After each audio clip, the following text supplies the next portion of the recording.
Good morning. Hopefully it's good for everybody out there. And the weather's good and everybody's sitting comfortably. We're going to talk today, the sixth in the series, as I said before, about antivirus, anti-spam, and content filtering. So we're gonna start in this sense. If anybody's missed any of the previous ones, then we have the recordings, and obviously we can get those sent out to you, and quite willing to share those with your colleagues or anybody else out there, and spread the news about the USG series and ZyXEL. So we're going to continue through. So as I said, it's number 6 in the series. We did miss out number 3 due to a WebEx issue with Cisco's WebEx solution. So we missed that one out. We will fit that one in either at the end or even at number 11 if someone comes up with a number 10, this open session. I've had a few ideas around that one, so there's a few things that I've got kicking around, so that would be good. Okay, so we will get started. Just a correction and a note from last week. I mentioned we talked a little bit about Vantage reporting last week, and I said it was free for one node. That's changed in our model since 3.8 or version 3.80 of Vantage reporting. So before 3.8, it was free for one node. Above that, 3.9 and 4.0 that we're on right now, it's a 30-day free trial. Okay, and then you need to buy the license that goes along with that. Okay, so just a correction there. I got told by my product manager that I needed to correct that note. So there you are. Okay. So before we start into antivirus, anti-spam, and content filtering, and again, we're going to look at the unified security policy. I covered this last session as well, and it's important that we cover it in both, just in case people haven't have joined in this session, haven't listened to the last session, etc., on how we actually define the security policies. Now, obviously, when we moved up into the 4 version of the USG firmware, the firewall option disappeared. Okay, and people were like, "Where's the firewall option? It's gone." We've actually allowed that now to be a security policy because it's much more than just a firewall rule. Okay, so if we look at what it used to be, what the firewall used to be, and how we then apply the UTM features to that firewall policy, you went through a number of steps, configured the firewall policies, the anti-spam, the antivirus, content filtering, etc., and finally you were done. So there was a large number of steps to actually get to that place. Okay. So actually, we thought about this, and we looked at it, and we kind of also, when you went into the apps, etc., and you tried to put apps in, and you had to create different apps and then create that to a policy, etc., it became very confusing and very complicated, and actually quite long-winded. And actually, you might even say, hang on a moment, even our process right now is slightly long-winded. It was a lot more beforehand. So actually, we looked at that, and we looked at how we can comply that. Okay. Dan, do you have any sound? Sorry, I've just got a message come up.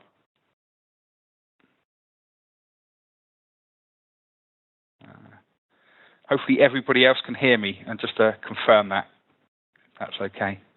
Okay, great, no problems.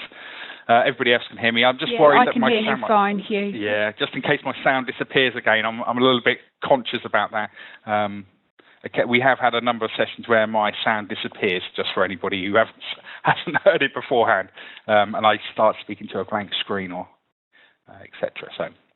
So we looked at that, and we just defined the firewall rules and UTM profiles together, and we've combined those, and we've created a unified security policy. This shortens down the configuration flow, okay, and puts it into one place. Okay, so again, we still have our firewall rules, which are zone-based, source IP addresses, etc., ports, users, times, schedules, etc. in there. We still have that feature. Okay, and indeed, you don't have to apply a UTM profile to that firewall rule for it to actually be active. Okay, so don't think this is now a combination. You've got to apply UTM profile. You don't. It's the firewall rule and the UTM profile, or the UTM profile. Okay, and within the UTM profile, again, you can actually apply the profiles. You actually don't need to make them active. Again, you can untick them within there. They can still be referenced. They just don't have to be active. So if you're doing some testing or you want to change something, etc., then you can just untick that, but not actually remove it from the profile. Okay, so it makes it a much easier flow. So just a quick look through. Again, just to be 100% sure, our priorities, our rule order, we call it priorities, other manufacturers, etc. And I remember my checkpoint days comes from a rule order and flow down. So starting at number 1 downwards, we can create those, and we can create the firewall rule, as I said, with schedules and actions and addresses and ports, etc. in there. And then we can apply the UTM profile at the end. Okay. Note, if the UTM profile is a bright color, then it is active. If it is kind of grayed out, then it is referenced but not activated. And if there is no reference or no icon, then there's no object being referenced at all, whether it's active or not. Okay, so that's really just to cover through the UTM profile and the security profile policy. Now, why we did this? Now, obviously, comes down into our, basically our object-oriented firewall and how we apply those objects. We have a 3-tier, okay, and let's be sure only certain UTM applications use this. App Patrol is certainly one of those, okay? So you have to create your applications and your groups of applications first in your object, then you apply it into the profile, and then you apply it into the policy. Things like Antivirus, which we will look at, doesn't have an object. So again, it's just a 2-step tier. It's a profile and then the policy. Again, trying to simplify this whole configuration aspect. Okay, so again, this was great last week when we looked at App Patrol and IDP, etc., because this is a great example where you go in, you create the object for the application, whichever applications you're going to look at, whether that's Facebook, Spotify. I've stopped Spotify in the office and had people coming to me and saying, why is it stopped, etc., just because I'm doing some testing on it, and just making sure that we are picking up those signatures. Okay, so again, you can stop Facebook here by looking at the applications. Okay, or bandwidth management. And we will look at, next week, we will look at bandwidth management and how we use that and where we use that, and certainly within applications is one of those. So we go through our steps, we create our object, we then put it into the profile, so then we go into the UTM profiles, we create a profile for that group of applications that we've got there, and what do we do with it? Do we forward it, drop it, reject it, bandwidth manage it, etc.? And we can create those rules in there in the profile, and then we apply it within the policies, okay, the security policies and the policy center, okay? And we can apply that. And as I said, you have in step 3 here, if anybody's eagle-eyed, you can see the tick boxes. I'll just highlight those up for you. Okay, you can see the tick boxes here. Okay, and that means, whether it's activated or not. You can still reference it, okay, but it's whether you're actually activating it or not. And again, you have the ability to override the login in here by applying a different, either by profile or overriding that. So again, you might be referencing this profile or object in multiple places, and you might want to change the login in there. Okay, so just be sure that we can do that. And again, we can then take those logs, whether you take those logs into the syslog, into just the log file of the USG, whether you store that on USB keys, whether you file that off to a syslog server, or indeed you go off and push those out to a Vantage reporting server. Okay. So let's get cracking. Let's get into the three UTM applications that we're going to look at today. And the first one being antivirus. Okay. So we are a gateway protection of antivirus. So let's be 100% clear in this. We are not a replacement for desktop or server antivirus. We are a gateway protection, a two-tier approach. So you should always have your desktop and server, and then you have your gateway protection. Okay, and this is important to understand. You know, a lot of people look at this and go, hey, I can get an antivirus license at a very reasonable cost for the USG. That means I don't need to apply it for the rest of the office. Absolutely not. Certainly if you've got laptops or mobile devices or BYOD, you know, bring your own device along, and they don't think you've got viruses on there. You know, you put it behind, you put it on the LAN, those devices. That virus will just spread across your LAN network and never go out to the internet, never come through the USG. So therefore, it is not a replacement. It is a two-tier approach. Have your server, have your desktop antivirus, have the gateway. This takes off the load, okay, for the connections that are going in and out of the USG. Okay, protect your connections networks from viruses, spyware, infections, etc. It's about what we are downloading or what indeed you are pushing up. If you do certainly put the antivirus on the zonal base on the way out as well. Most people have it from a WAN to LAN zone kind of direction, but there is no harm in putting it from a LAN to WAN, just so that you know that hopefully what you're pushing out, whether it's mail or if you're hosting web servers, etc., that it is clean, or as clean as we can be. Okay. We are a stream-based gateway antivirus. That makes us very quick. It means we're not collecting the whole web page, rebuilding the web page, looking at what's inside it, etc., and then forwarding that whole process on. Yes, that does give us kind of a honeypot kind of style approach, has major issues, and one of those issues being time and how quick that process is. So therefore, we are a stream-based gateway. We use Kaspersky. So we talked last week about going out and finding and using the best manufacturers out there who create antivirus, or indeed with IDP and AdPatrol we use Trend Micro for the content filtering. You'll see in a moment we use Siren, etc. We go out there and we choose the best engines and the best tools that we can find and utilize those. Okay, and Kaspersky, we've had a good relationship previously, and indeed now moving forward into Kaspersky 2.0, that relationship's continued. They haven't failed with the signatures, they haven't failed with their updates, etc., and it works. Okay, and now with our 2.0 and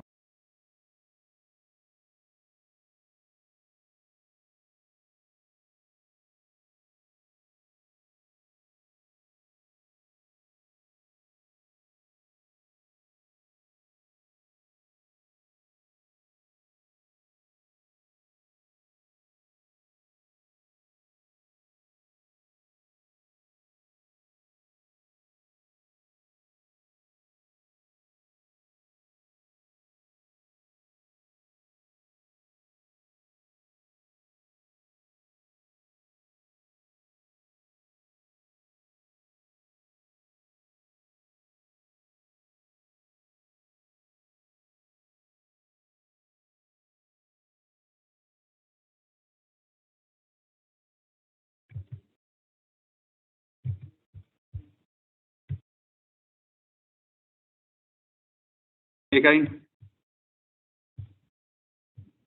Is that clear? Try again, Hugh. I can hear you now. You can hear me now. Okay, let me just change over my sound. Sorry about this, because my sound's now disappeared out of my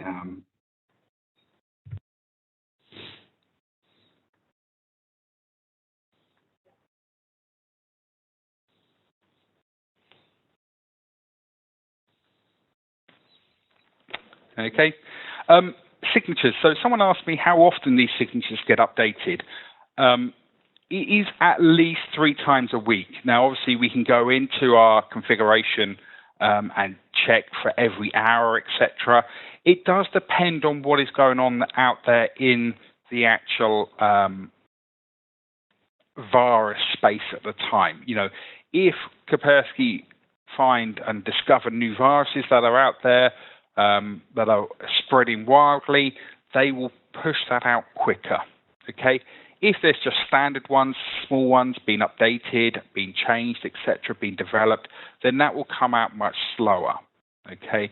So again, but we do always update at least 3 times a week.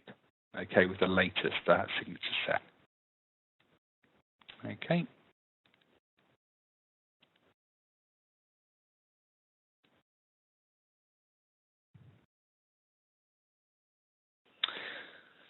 So again, looking at the Kaspersky antivirus, you know, we go out there, and it's not just looking at, you know, antiviruses on a whole. You know, they're looking at hashes, malwares, etc., signature sets. You know, they achieve the highest possible rating, Advanced Plus. So again, we've gone out there, we've looked at different options. Again, you know, all these other Trend Micro, for instance, have a virus scanning tool, etc., that they could give us, etc. There are other options that we have available, and we've looked out there, we've assessed those, and actually still Kaspersky give us the best feature, and also the fastest as well. Okay, and that's incredibly important that we try and keep this speed up. There is always an overhead to any of this functions, whether it's IDP or antivirus, etc. We are examining the traffic at a much deeper level, okay, and speed is critical, okay. So when we look at you know, firewall throughput, etc., that is without any of these UTM features.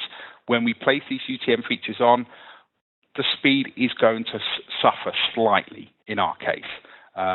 If no one has an overhead, then I think there's probably there's some lines going on there, because we are taking the traffic from a layer 4 level up to a layer 7 and examining it and going through it. So it's important to understand that. And speed is important to us. We want to maintain that speed as much as possible. Okay. So a little bit of configuration, a little bit of testing that we can do, etc., in here to make sure it's working. We do have the option of scanning, detecting iCard. iCard is a test signature. It's well known. It's been out there. It's always the fact of how do I test antiviruses on and functioning and working without actually downloading a proper virus. So many years ago, this iCard signature was created. It's a test virus. Everybody agreed that we would use this signature as a test tool and allow us to download that and test it. So we have the box on there. You can scan for it and detect it. Okay. You can create your profiles. As I said, it's profile-based. We don't have the object, so it's a 2-step approach. Create the profile, then apply it into the policy.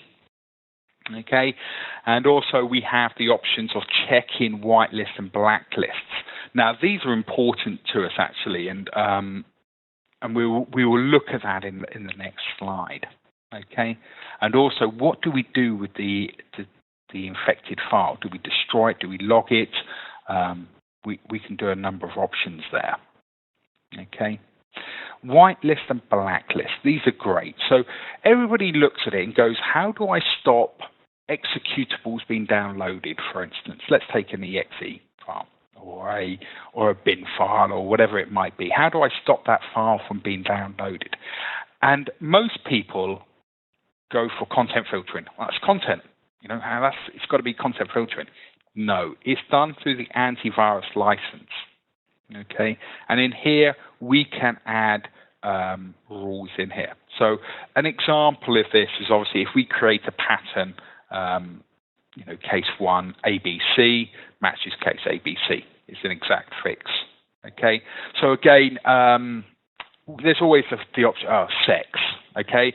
But then you've got to stop Wessex and Sussex and all those other things that has that word potentially in there. So again, whether you create the pattern, with ABC, star ABC, so it'd be matching anything before it or anything after it, we can use those wildcard options as well, or whether you just block it as a whole. Okay, so this is where you would block your executables and your bin files, star dot bin, etc., or exe, or whatever they might be. Of course, there are always, people get clever. Oh, you've blocked executable, so I rename it and then fire it through. We can't obviously detect that because that is a file. Okay, you then have a different policy control in place there for your security, and should actually stop people from doing it. But it stops people accidentally doing it. Okay, which is the important thing. Okay, we move on to anti-spam now. Okay, so anti-spam powered by the Siron engine. Okay, obviously before that it was Touch. Okay, Touch has been purchased by Siron, and we support the product, POP3 and SMTP. Okay, so those are the two that we support for check-in, and we also have the options of whitelist, blacklist, DNS blacklist, however great or nasty that they might be, etc. So why do we have a spam engine in there, anti-spam?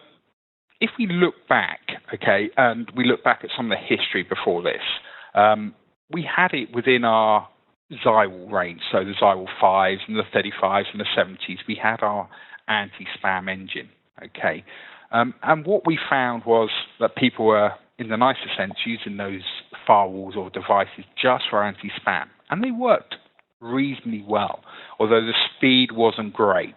Okay, so we were really suffering with the speed.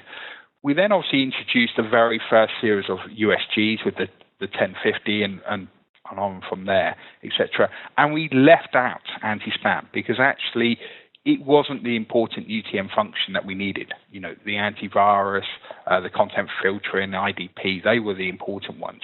But actually we discovered that within that process, we've now got a new engine from Siron and previously from Touch, etc., that didn't have the negative effect on speed. Okay, yeah, there's a small overhead, but actually it didn't have that major effect on the speed that we saw in those very early engines. Okay, so obviously we've taken that understanding and we've placed this feature back in there, and it works really, really well. Okay, but if we have a look, spam that is everywhere. I don't really probably need to go in too much detail about how much spam there is. We receive it every day. Hopefully it gets blocked every day. We've got it on our systems, and when I see it come through, and we're blocking an amazing amount of spam every single day on our system. So again, it's always out there. Okay, and obviously we need to try and reduce it as much as possible. You're never going to stop it 100%. There's always going to be people trying to get through somehow, but it's about trying to stop it, the majority of it coming through. Okay, so we have cloud-based anti-spam, and this slightly changes. This is a much better engine. This is where we can pick up our speed. Okay, it's basically that we use the Siron's cloud-based anti-spam solution. Rather than holding it all on the box itself, we utilize their cloud-based, and then we pull those signatures, those understandings into our unit, and not have to do all the recordings and collections and everything else ourselves. So again, it allows for that speed to be increased because we're not pulling the whole engine into our box. Okay, the next slide probably explains it slightly better. So again, out there is the Siron engines. They're in the cloud. They're collecting all of this data about what is spam, what is going on, what are people looking at, what is clean, what is not, what is legitimate, etc. They pull all of that. We then bring it through. Obviously, when it comes through the USG, we then use their engine. that is linking up to their cloud, taking that data and either quarantining it, cleaning it, or deleting it. So again, as I said, it's a much faster solution than actually us ourselves hosting the whole engine on board. Okay, so again, we have to have that communication from their cloud down, but actually it makes it far more efficient on the platform and allows it to come through far quicker. Okay, there are, unfortunately, there are limits to the maximum number of sessions and mails, etc., that we can pull through the USGs in one turn. Again, as you go up the USG platforms or the ZyXEL platforms, obviously those increase up there. Okay, and allows us to take that a mail buffer, etc., in there. So just be aware that the performance changes at the kind of USG 310 platform. There is a major difference when you come to the USG 300s or 310s, etc. Over the 210s, the flexibility changes, and also so does the performance of the box. So just be aware that actually that's our performance step there. So how do we go around configuring it? Actions taken when sessions reach a threshold. So what do you do? Obviously, we have our threshold. We reach it. What do we do? Okay. Do we forward the session or do we drop the session? Drop sessions will mean that they will be retried. Okay. So let's be clear about that. We're not deleting the email. We're basically stopping the mail from coming through in maybe the speed that you want it. Okay. So let's be clear. We're not deleting it. Okay, we don't just take it in, delete it because we haven't got capacity or space to actually process it through. We actually want to, so the other option is obviously to forward the session. Now, obviously, if you're forwarding it, then potentially there is an option there that, someone could put a whole load of mail, fill up your capacity, and then push through spam emails through afterwards. In reality, that's not how spam email particularly works. Okay, that's not their desire. They're phishing, they're malwares, etc. They're trying to fire through, your African, king in Africa who's got lots of money, who wants to give you lots of money. Those kind of begging emails, etc. that comes through. That's what they're trying to do. They're trying to catch you.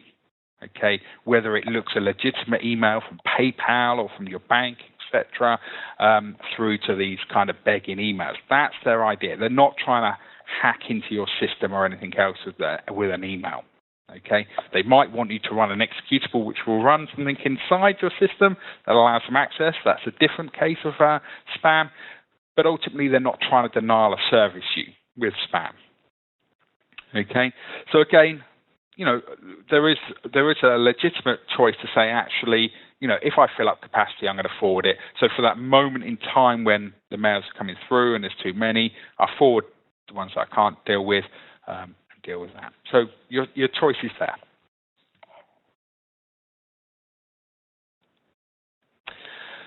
We then have the option, obviously you've created a profile, you've gone in here. We then have the options, what are we going to do with it? What types of engines are we going to scan it with? The white lists, the black lists, the IP reputations, okay, STP only in there. Your virus outbreaks, your DNS blacklists, however good or bad they might be, they certainly do a job out there. I know there's people out there who agree with what they do and people who disagree. It's a tick box. You can choose whether you want it or not. Okay. And then actually further down in here, we actually have the ability to tag those. Okay. So actions to spam mail. What do we do? Okay. Do we tag it? Do we just forward it? Do we delete it? Do we let anybody know about it, etc.? Again, in these, we would also be logging this detail as well. So don't think the mails disappears without a trace, etc. We would log it. Something we don't do, and something you've seen in the previous slides, we don't have a quarantine area. Okay, so there is no space for quarantine. There is no storage capacity for quarantine. Okay, how big does that need to be? That could be gigabytes of data, etc. People are sending very large attachments through and not clearing through, etc. That quarantine. So that's not our profile. That's not what we're trying to achieve. We are a gateway anti-spam tool. Okay. So, I didn't include another blacklist. I didn't include the blacklist list in there. We do support a whole range of blacklists in there, black and white lists, so you can again go in, put your wildcard options in there if you trust the domain, etc., or you don't trust the domain. You certainly can put those in there as well. And again, with the DNS blacklist, you can go in and you can choose which one you want to use, etc., or actually apply your own one that you've got out there. So again, those options are configurable. Okay, we probably move on into the one that most people use within the three. Content filtering is probably used in the majority of cases. Okay, so it's the most popular out of three. As I stated last week quite boldly, IDP is the one license that I would buy. Content filtering would probably be my second one, to be honest, followed by antivirus, or closely followed by antivirus. So let's have a look at content filtering. Okay. Web is a primary attack factor. Okay, so we talked a bit about anti-spam. What are people trying to do with anti-spam? They're trying to come in with their phishing emails, with their malware, trying to get you to click on something, etc. And that's the old-fashioned approach to it. Okay, we've now changed what's out there, and actually a lot of the attacks are now coming from the web itself. Okay, people directing you, or adverts or anything like that, directing you onto sites that have malware or issues or whatever it might be, and trying to get you to click on these icons, etc., which will download it, etc., and trying to trap you into something. There's a number of different viruses and downloads that people have done by mistake. It means that you have to pay a company thousands or pounds or dollars, etc., to get you unlocked. And a lot of this comes from the web itself. It doesn't come from an email which someone's clicked. Of course, they always exist out there. And again, we try and protect those, whether they're virus protection on their PC or with the anti-spam or the virus protection on the gateway itself. So we're trying to look at those and reduce those right down. So again, we're a cloud-based content filtering, looking at how we work and how it runs. Again, we don't want to be storing the whole engine on our platform. Again, it's about speed. Okay, near zero latency. Okay, and this is very important. I keep going on about speed. We all know that it's the gateway. Everybody's measuring it. Everybody wants the fastest possible speed they can get. They want the full amount of bandwidth which they are getting from their, or supposed to be getting from their internet provider out there. Okay, and so if by applying these licenses and features and functions, we want to minimize that impact as much as possible. So again, we always have that in our back of our mind when we come around and look at the engines and look at how we're developing them and how we're implementing them as well. So again, we look at that. So we hold an engine on board, but we're pulling that detail and that content and that information from the cloud. Okay, and again, Xyron hold multiple clouds around. The data is stored in multiple data centers around the world. So again, we're looking, occasionally we look at European. If that's unavailable, it might look at the US or an African or wherever it might be. And they hold, I think, is about 7 or 8 different data centers and places we can point the USG at. Okay. And then we obviously we do hold, in this case, because the URLs are a certain size and everything else, we do hold a small amount of caching of those on board. Okay, so again, actually, when you start looking at how many different places your staff and yourself even go to, you probably go to 20 or 30 websites a day. Of course, if you're doing some investigation or research or anything else, that will go outside. But your standard look and feel of what you go to every day, whether that's your newspaper site, your MSN or wherever it might be that you go to, you have a very collective kind of or limited number of websites that you go to. And again, actually, if you combine all of those up, actually that goes for all of your staff members as well and all the people. So actually there isn't this ever-ending amount of websites people go to. They tend to go to the same one, which is why we do keep a small cache in the USGs itself. And obviously, depending upon the model of the USG, depends on how much memory, etc., is allocated to those caches. So the bigger ones have the bigger caches. Okay. So if we have a look how the content filtering flows and what we're going through, trusted websites, forbidden websites, URL blocking, Java, ActiveX, where it's blocks in, web proxy, block cookies, etc., whether we look at that. And then finally, we come down into the categorization. So the categorization in our flow is the last part to be looked at. We look at everything else before that. Okay, so let's be aware of that. So, category classification. Again, it is what most people feel, and we will look at the number of categories and what are out there. I will show you a configuration of which categories I pick, etc. out there. A client goes out there, wants to go to a web page, obviously, http://www.bbc.co.uk, for instance. They go out there. We then query the database. The reply comes back, and whether it passes or rejects, okay, we get a pass. There is, of course, what happens if the database is unavailable? So what would we do? Okay, would we allow it through? Would we block it, etc.? And again, we have that option in there as well. It's very rare. I'm not going to say it hasn't happened that the database has been unavailable, but it's very, very rare that it actually happens. Okay, and again, the category comes back, and we either take the cache in. What's actually missing in this slide actually is that we cache that on board. Okay, so again, if someone else comes, the same client wants to go to the same website, then it's already replied, and we don't go out to the database. Okay, so let's have a look at our unsafe categories. Okay, so this is important to us that actually, and I should have really expanded this slide up so we could see that in there. But really, unsafe actions contain kind of spam sites, malware. Malware has to be the number one thing that we're trying to protect. Phishing, okay, botnets.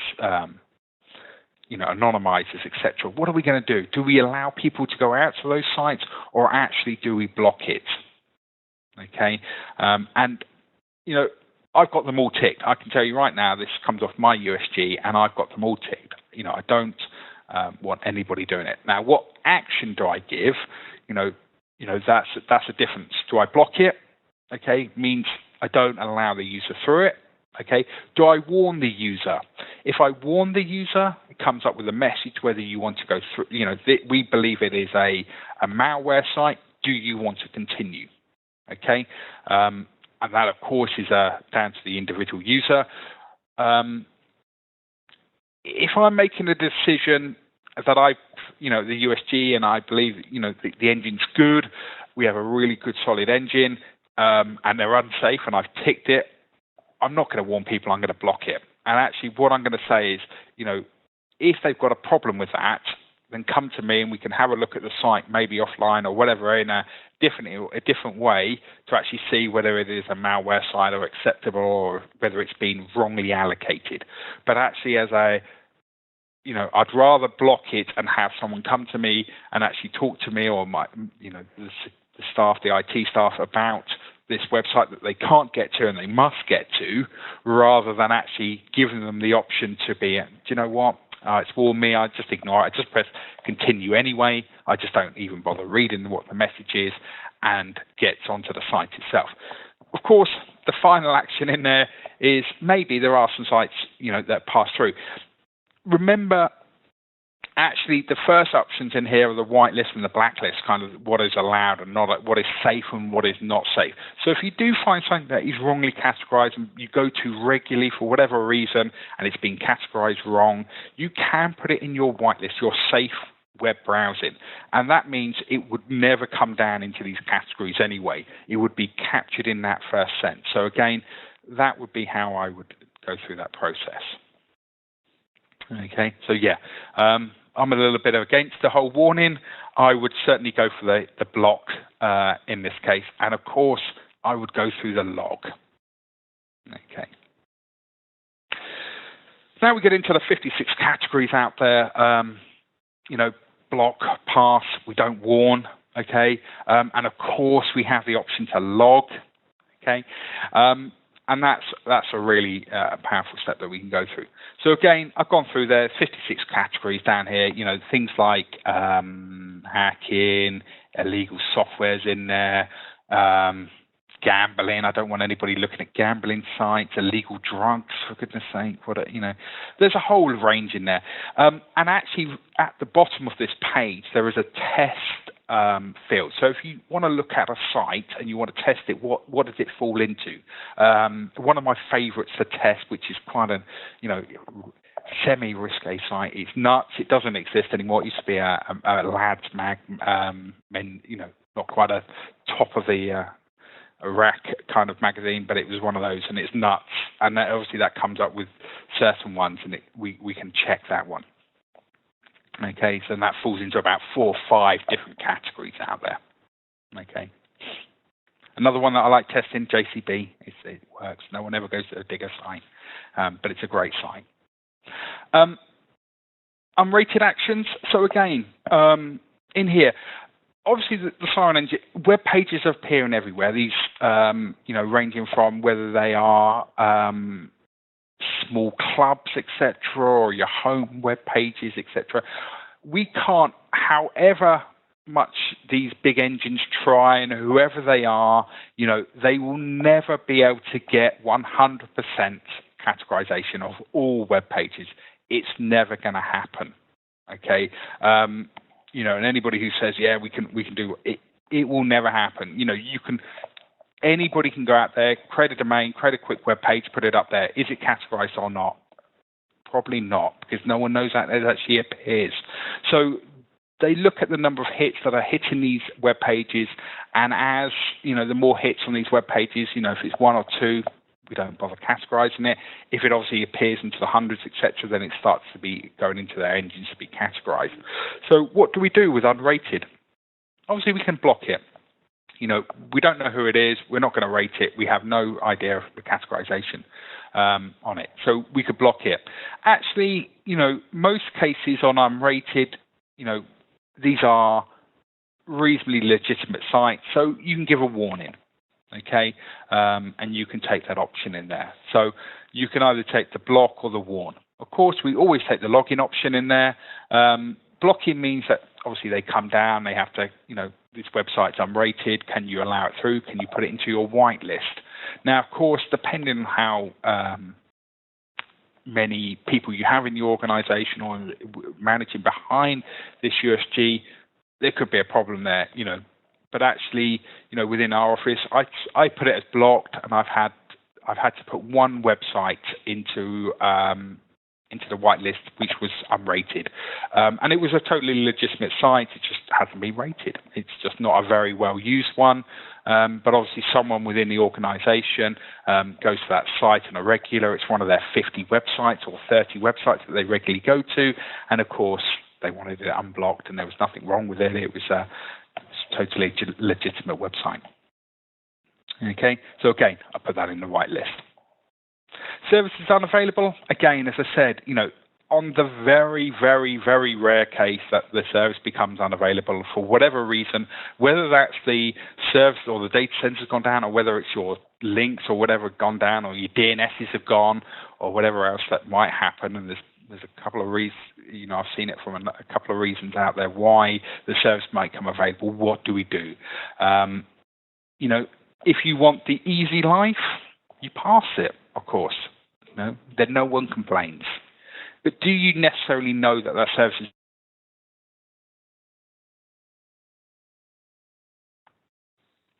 Hugh, your sound has gone again.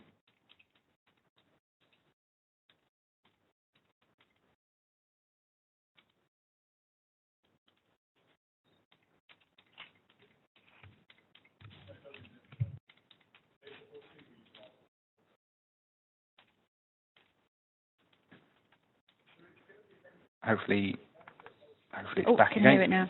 Excellent. Yeah. So again, when we're looking at unavailable actions, it's what do you do? Easy life is to pass it through. Of course, you might never know about it. Actually, I would look at it and go, you block or you warn, and you just say, hang on a moment. Blocking would actually mean that you'd get told very quickly and you can then do something about it. Whether you actually at that point go pass it all through and change the action and then look into why the service is unavailable, whether it's like, say, your DNSs are gone, or it's not on the very, very, very rare case that it goes down, that's gone down, you log a ticket with ZyXEL support, etc., and understand it, have them look at it, that's absolutely fine as well. Okay, so again, I would use these two options in here. This pass option is where you want to make your life easy, potentially. Okay. So what messages can we display when it's been blocked? Okay. We can't edit these. I know we get asked for it every time, and I've been asking it for a feature at the time. We can't particularly edit these messages. They are blocked messages in the standard that come up. But what it does do is it does give you the ability to see what category it's been blocked on. And if you feel it's been improperly categorized, you can submit a review. Okay, and that will then allow them to re-look at it and recategorize, or potentially recategorize it. Okay, or potentially actually add it into the system itself. Okay, so I know we often get asked for whether we can change the word in, etc., or whether we can add our own messages, whether we can redirect it to a different web page. The answer is no, we can't. Okay, but it is something we keep asking for, and they will still look at it every time. Okay, in every firmware. Okay, again with the warning, again we put in here. What is the category? Why is it? Why are we giving this warning? Whether it's for the service unavailable, for instance, or it's been unsafe or unrated, we give that message out there, and we give them the ability to go through themselves. Okay, so of course, I would say 9 times out of 10, they just click continue. They don't even probably read what's on the menu. It's just another web page up here. Just click continue. Occasionally, I'm going to say that 1 time out of 10, they're going to look at it and come down and speak to me or speak to the IT staff and go, why is this page unsafe or unrated, etc.? Why do I keep getting this message on this web page? So again, this warning is great. It gives you that bit of flexibility. I would use it very lightly in the fact that actually most people just click continue and never read what's on the screen. It's just an annoyance to them that they have to do it in the first place. Okay. So again, we talked about, and I've talked about trusted and forbidden websites. When I do my blocking of those unrated or unsafe websites, etc., if I do need to allow them, I will add them into the trusted website page. Okay, so again, you can enter in the full host name, or you can support a wildcard in there. Just be careful on the wildcards. A lot of people, and there are people out there who can create sub pages on the domain, etc., which are full of malware or whatever else. And in which case, if you trust it on the wild card, you have the potential to allow those through. So again, try and give as much of the full host name and web pages as possible in there, and whether they are trusted or forbidden.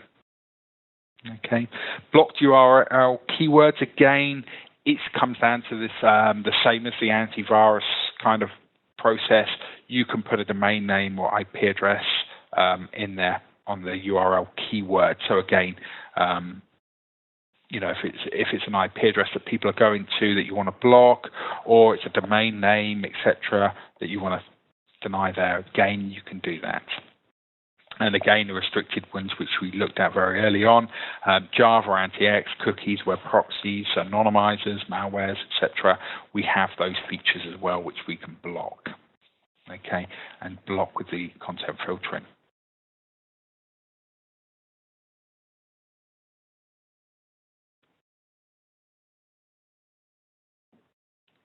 Okay. So it's question time now. We've got a few more minutes. I will have a look through some of the questions. Something that I haven't looked at, and I didn't have time, and my apologies in this, and I put it right out there. Is we do have the ability to report on our content filtering. I was looking at it last week, and with the full intent of putting it in there. We do have, obviously, you go in, you obviously to license up your features and your options. You go to my ZyXEL 2.0, etc. You go in there, you tie your license into your USG, and from there, if you do have content filtering, you can click in and look at the reporting from the engine. Okay, so again, how do we report it? Primarily, we look at Vantage reporting. That's the best place to look at it. But if you don't want to run Vantage reporting or whatever, we do have that reporting on live. Okay. So again, we do have that option. Okay.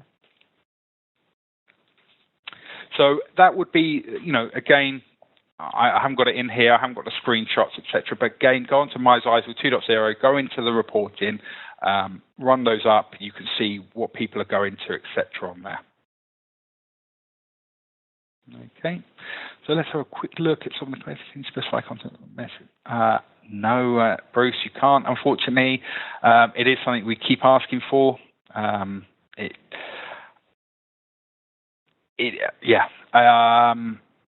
hope they will change it one day, and it is a feature that I keep looking for. It would be nice that we could at least put it into a little bit more message in there, maybe redirect it actually onto a different web server or something that can sit locally or on your DMZ, etc. Or even we can host a small web page, etc. We're now looking at a lot of the portal features, bringing those into the USGs, etc., and being able to host that locally. So I'm sure we could take some of that technology and make it useful for in this case. So just have a web page with some nice wording that we can put in there. Now, is it possible to choose warn and log at the same time? Absolutely, we can. I would log everything, to be honest, whether you're going to pass it or whether you're going to reject it. It's more important what you do with that log, okay? And everybody goes, do I get log and alerts and everything else? Or how do I get it emailed to me, or what do I do with it? That's the question, actually. So we can record an awful lot of data and what's going on the USG. It's how much can you keep it, where do you keep it, etc. We have the ability for syslog, for Vantage reporting, etc. We can put USB keys into the USG itself and use that for storage for log files to keep it slightly longer on board. But it's what you do with those logs and what you want to do with those logs. Again, if interfaces go up and down, or people are going to sites, or whatever, something goes down, log and alert those. I want to know that something's going on. And again, with log and alerts, we can take an action such as an email, and it can email you out to tell you that something's going on. Actually, if I'm doing content filtering, I want to log everything, whether you're actually stopping or or blocking, etc., actually I want to record it anyway. I want to know where people are going to. So that's, again, very important to that.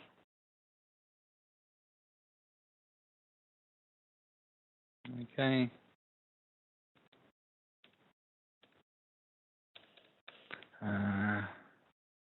Okay. So alert is only possibility to export policies for Facebook, YouTube, and others from one ZyXEL and then import to another on a second ZyXEL.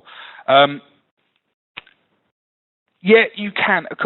Okay, let's be, if you want to create policies, etc., our whole configuration script, okay, is text. Okay, so you can take any of the configuration aspects, take those profiles and copy them out. A lot of people, I'm going to take that one step further. A lot of people go, how do you convert configuration from one USG into another completely different model? So someone asks, how do I get it from a USG, let's say 50, and I want to apply that into a USG 310? Okay. It's not the easiest thing in the world. There's no easy tool to do that. And you've got to look quite carefully about what you want to do. But if you've got a whole load of objects in there, etc., addresses or services or whatever else, you can copy elements out. And whether they are VPNs or interfaces, etc., you can copy those elements out of the configuration and apply them into the relevant space within the new USG. I converted a USG 1000 into a USG 210, okay, because I wanted, I've got a newer model, but my configuration existed. So I took all my objects, all my references, everything, that wasn't based around, necessarily about interfaces, because obviously they've got different names, different conventions, etc. But the main bulk of the configuration I copied over, moved over into the 210, allowed it to boot up, checked it out. Yes, it's all in there. All my VPNs, for instance, I've got 20 odd VPNs in there. Took all those, placed those into the 210. They all appeared. Then I just apply the interfaces correctly and get those correct. So it's not a simple task. It's not a 5-minute job. Put them into some system. We do have it for like a 100 to a 110 or a 200 to a 210, etc., because they're very similar in how, the naming of the interfaces, etc. But actually, we can do it, okay?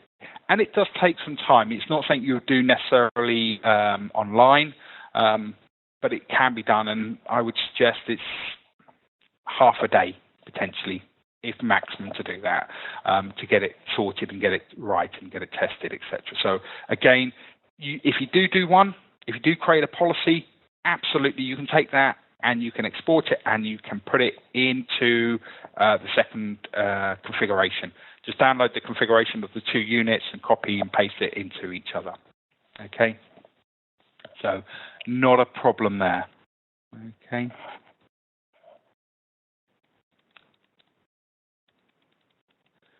Okay.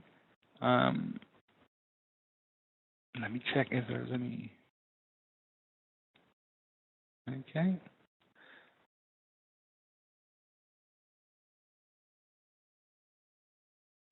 Okay.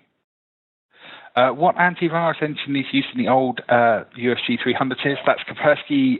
Well, actually, let's be sure about it. We had two options in the old USG series.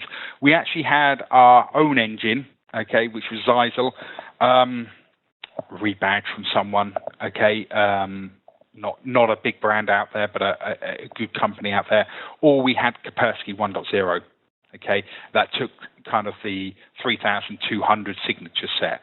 So again, it works well. Don't get me wrong; it worked very well. Speed-wise, it was quick, etc. It's just a number of signatures, and we saw signatures falling out quite quickly out of there. As new ones are added in, the old ones are falling out the bottom. So again, it's not as secure as the new antivirus engines. Okay. But you did have the choice. And the ZyXEL one did hold far more signatures than the Kaspersky one at the time.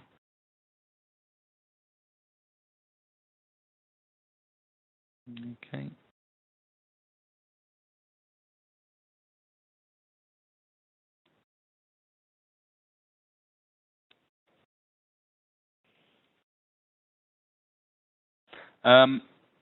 Limitations with HTTPS. Okay. Okay, we talked about HTTPS. We've got SSL inspection. Okay, and that's what's used. So again, yes, if you are using any of the secure stuff, etc., SSL or whatever else, we obviously have to break into that signature to be able to categorize it or look at it before going through. So we have SSL inspection on the box, and that actually is maybe one of my options for number 10, session number 10 in there, that we look at SSL inspection and we see how that works. That's one of the options, but that's how we get through the HTTPS, because obviously content filtering generically is HTTP traffic. If we want to break that down, we put it into the SSL inspection, we get into the signature, we see what people are doing, check it through for all of the UTM functions, and then we wrap it back up and push it back out. So again, yes, we can. There obviously are limitations around that, but we can get around it with the SSL inspection on board. The bigger boxes. That starts at the 110 onwards. Okay, so the 1460 doesn't have that feature just because of the processing overhead. Okay. Okay. So that about wraps it up. There are a few more questions I will come back to in there when I can get the answers for you. I don't have it off the top of my head, some of those, but we will come back, and we will come back with everybody with those answers in there as well. So, same time, same place next week, and we will look at bandwidth management, I believe. Okay, so thank you very much. And of course, any other emails, any other questions, should I say, that you want to take offline or have later on, please feel free to answer me. I've got one. I don't know whether he's online. I've got one from last week that I need to get on top of and answer. But apart from that, we're all good. Okay, so feel free to email me. And many thanks for your time. And see you next week. Thank you.